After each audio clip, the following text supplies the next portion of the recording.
पापा जी, एक बात तो बताएं। हाँ जी बेटा। अगर कोई आपके साथ बुरा करे तो उससे बदला कैसे लेना चाहिए?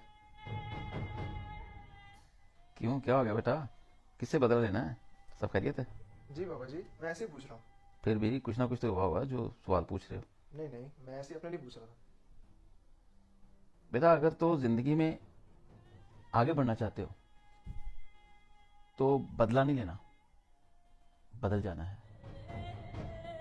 इसका क्या मतलब है पापा जी? बेटा, अगर बदले की जिद में लगोगे तो ना मंजिल मिलेगी, ना जिंदगी आसान होगी। लेकिन अगर सबसे बेहतरीन बदला लेना है तो वो यही है कि खुद को बदल जाओ और फिर आप कामयाबी के साथ दुनिया को दिखाओ। यही सबसे बेहतरीन बदला होता है।